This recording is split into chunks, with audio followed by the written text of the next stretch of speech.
Hi everyone. Hope you're all doing good. Okay, so after a couple of weeks hiatus, we are back with the Lucky Bastard Game 33rd edition, fifth round draw. There's only three of you left in this one now, so we're getting towards the business end of this. We'll just very quickly remind ourselves who they are.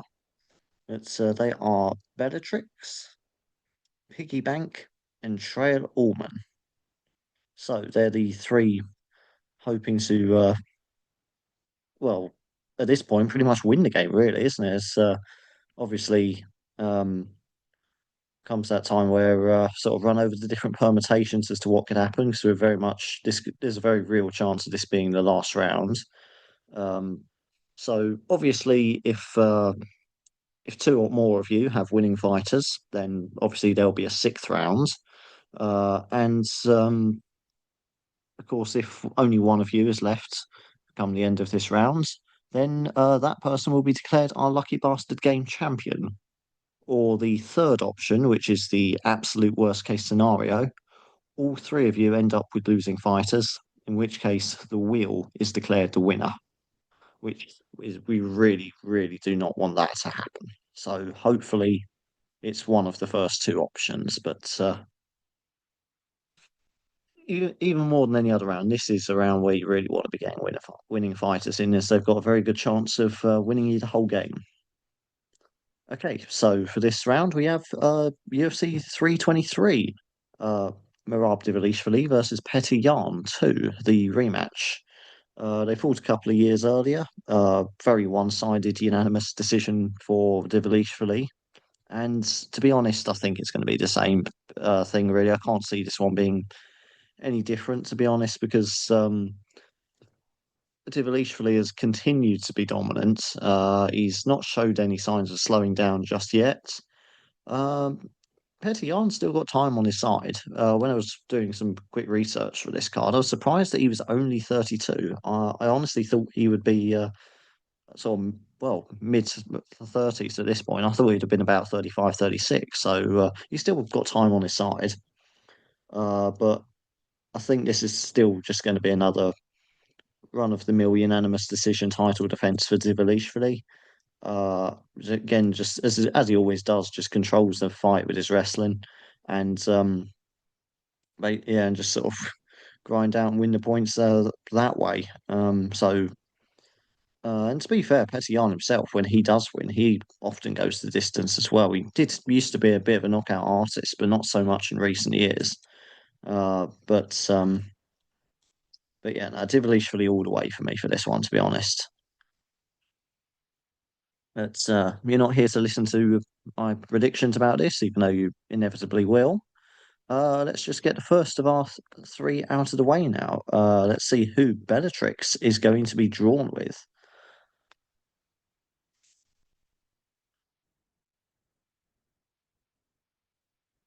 And she gets Fares Ziam. Fares Ziam there for Bellatrix. Kicks off the proceedings. Um, I've got him to win by unanimous decision. Diddly doo dah. Unanimous decision against Nazim Sadikov. Um, Farah's 7-2 in the UFC, very well rounded. Though to be fair, a lot of his wins recently have come over the distance. He tended, looking over his record, he tended to have a lot of finishes earlier on in his career, but since coming into the UFC, most of them have gone the distance, which on one hand is good to see because you can argue, well, he's got the cardio to go 3 rounds. Uh, and that's a huge plus in my opinion. But obviously, some might argue that well, it's he was only finishing those regional guys because they weren't as good as the guys in the UFC. But I'm more inclined to believe it's the former. That's really that it's good that he's got those rounds in, gains experience from them, and proves his cardio. Um, Sadikov, on the other hand, he was technically undefeated in the UFC. Actually, he's 4 wins, 0 losses, 1 draw. Um, and he's almost a complete opposite. He's a KO artist. Um, only lost once by submission, which I think that's could be something that Ziam looks to exploit in the fight, but I don't really see him winning by a submission. Uh, is Sadikov is less experienced though, and I'd say quite significantly actually compared because overall MMA record, Ziam is 17-4 in MMA. Sadikov's 11 wins, one loss, one draw. So Ziam definitely has the experience advantage here. And in any case, I'm actually a little bit sad to see that Sadikov's actually having another fight now because that's a perfect record, isn't it? 1-1-1-1 with 11 wins, one loss, one draw.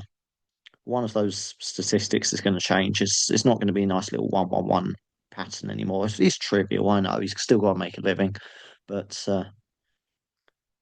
that's the last day we'll be able to say he has that record. But which is immensely satisfying just to look at. But yeah, no. Anyway, back to the serious stuff. Ziam to win by decision for me. Um, I think it should be fairly straightforward as long as he doesn't get caught early. That's the main thing. Sadikov has that power to knock his lights out early, but as long as he weathers that early storm, which I think he should, then Bellatrix has a very good chance of winning, uh, or at least very getting through to a sixth round. Okay, so next to learn his fate is Piggy Bank. Let's see who Piggy Bank has in store, or the Wheels has in store for Piggy Bank rather, or who's going to be his fighter anyway. And he gets Mohammed Naimov. Mohammed Naimov there for um, Piggy Bank. And,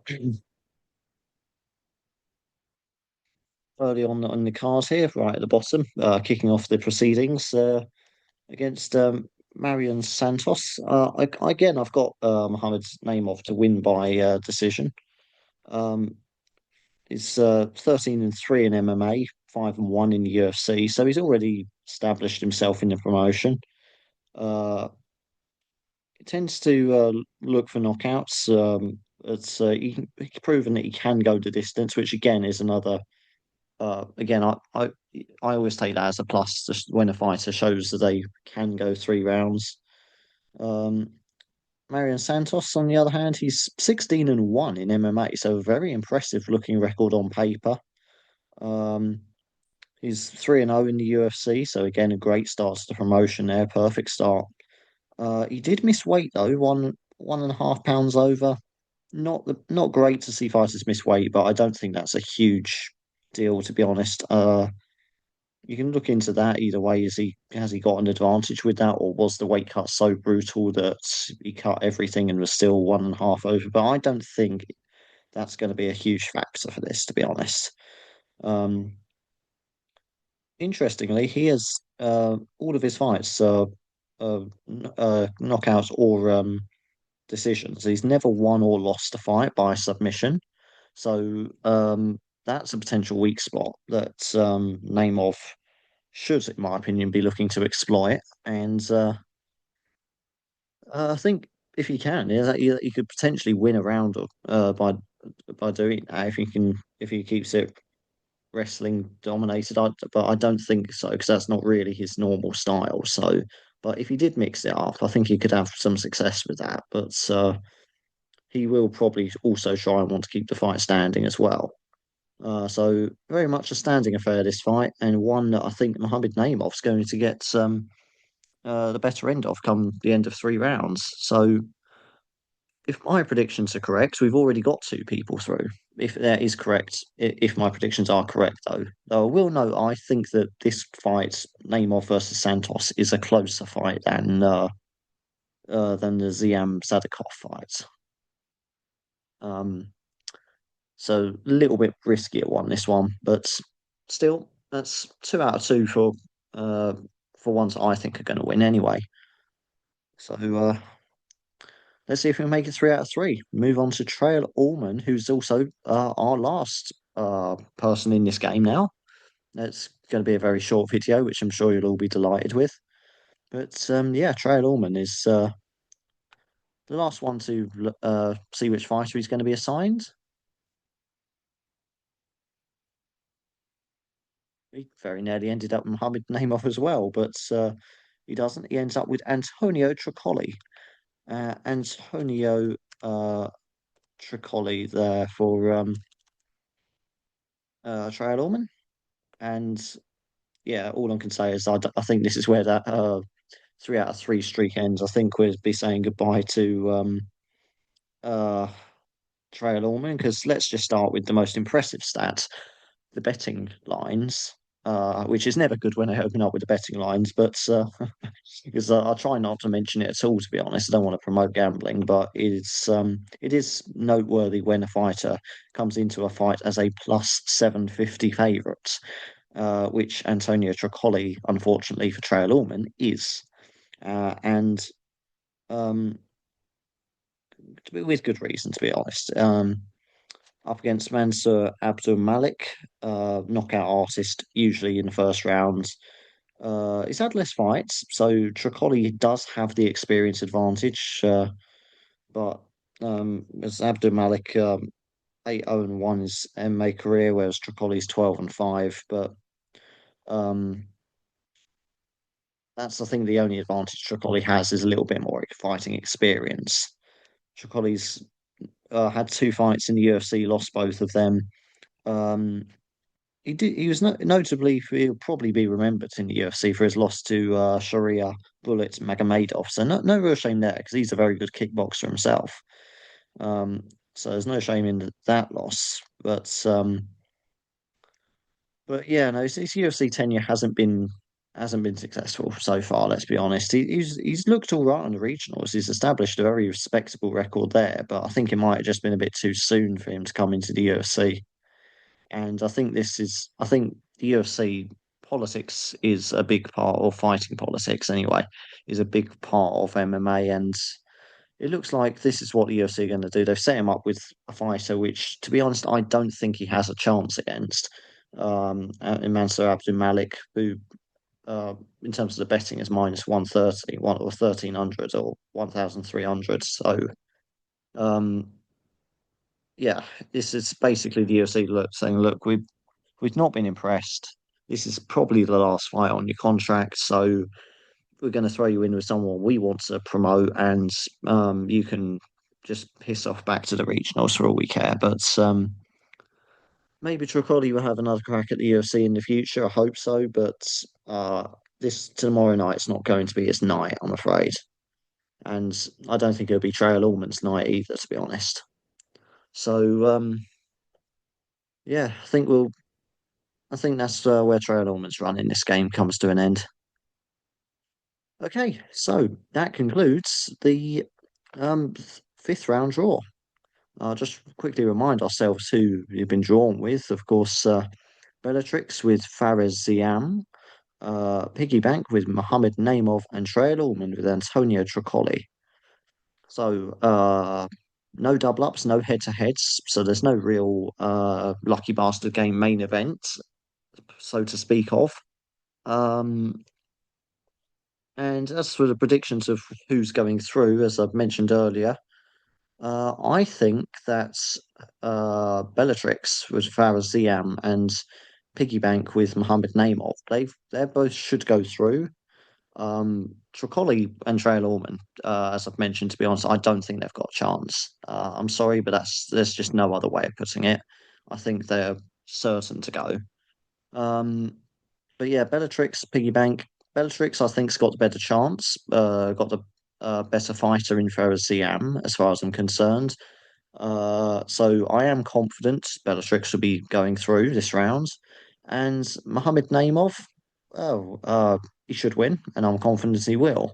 Although that fight is a little bit closer than Bellatrix's one. So it wouldn't be a huge surprise if he didn't go through. So I think it's one of the two most likely options. Either Bellatrix wins this, or both Bellatrix and Piggybank go through to the sixth round, leaving Trail Allman behind. Uh, and then we'll go from there with just those two. But um, of course, we'll see how it all plays out tomorrow night. But in the meantime, best of luck to you three. Um, uh, if you best luck to all of you for your predictions on Tapology. If you got any bets on this card, good luck with those. And whether we'll be back next week, one way or another. Whether that is with a brand new game from only one of you going through, or all of you potentially going through, that's still a possibility. You could MMA. It's a funny sport. Anything could happen. Um, in which case that would also result in a new game. But whether it's a sixth round or whether it's a new game, we'll be back next week. But until then, so long for now.